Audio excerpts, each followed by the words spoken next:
इस बुलेटिन के प्रायोजक हैं योगमणि इंस्टीट्यूट ऑफ नर्सिंग। नमस्कार, जबलपुर लाइव में आपका स्वागत है। मैं हूं आपके साथ अंकिता और आइए अब खबरें देखते हैं विस्तार से। स्नातक और स्नातकोत्तर परीक्षाओं को कोरोना की वजह से एक बार फिर ओपन बुक परीक्षा में तब्दील कर दिया गया है।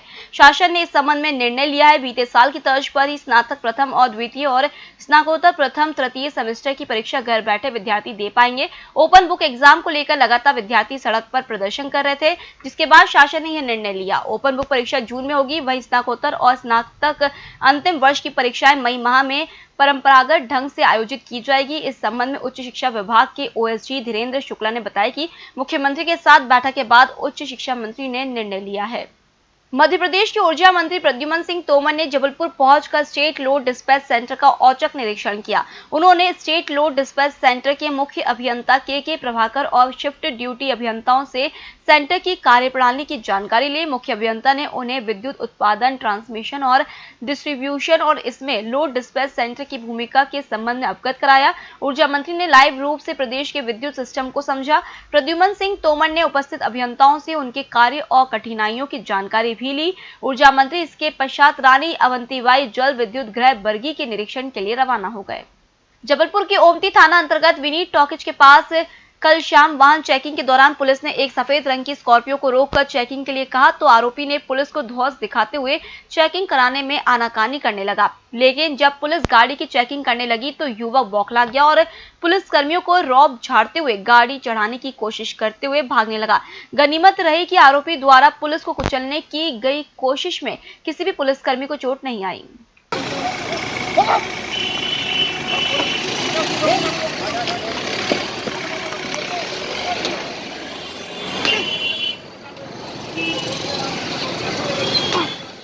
स्कॉर्पियो पे शराब की सूचना मिली थी और सिविक सेंटर में पुलिस कर्मियों के द्वारा रोकने का प्रयास किया गया था।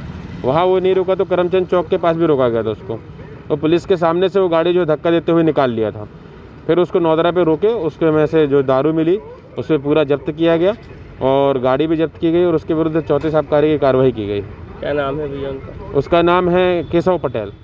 मध्य प्रदेश के सबसे बड़े नेताजी सुभाष चंद्र केंद्रीय जेल में एक विचाराधीन बंदी कोरोना पॉजिटिव पाया गया है, जिसके बाद से जेल में हड़कंप मच गया है। हालांकि कोरोना लक्षण पाए जाने के बाद बंदी को तुरंत ही उस जेल से आइसोलेशन में रखा गया है। साथ ही मेडिकल की टीम को इसकी जानकारी दी गई।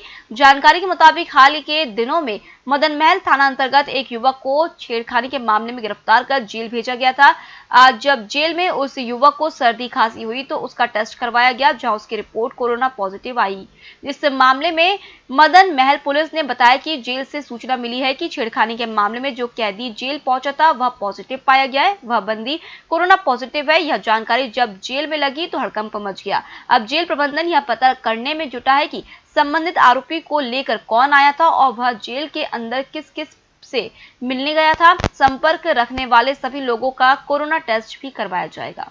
अब वक्त तो चला छोटे से ब्रेक का, हम फिर हाजिर होंगे, आप बने रहिए हमारे साथ। Yogmani institute of nursing, Jamdar hospital, Jabalpur. Nursing के क्षेत्र में करियर बनाने का सुनहरा अवसर।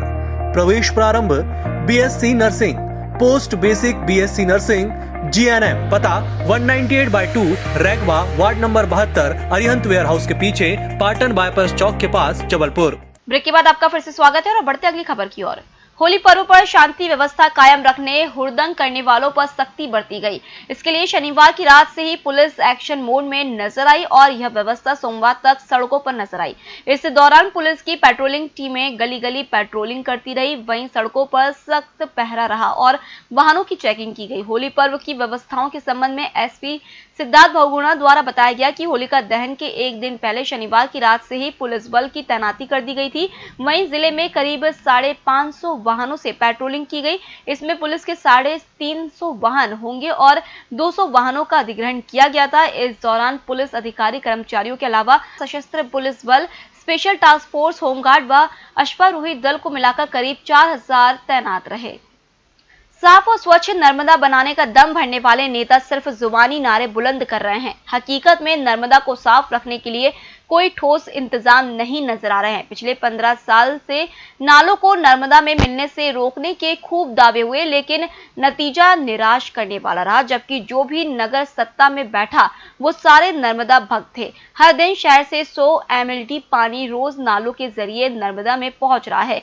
इतने समय में महज 50 MLD पानी को ही रोकने का इंतजाम हुआ। इधर नगर निगम का दावा है कि 100% गंदा पानी रोकने के लिए 3 साल का वक्त लगेगा, क्योंकि ये तभी मुमकिन है जबकि सीवरेज सिस्टम बनकर तैयार होगा।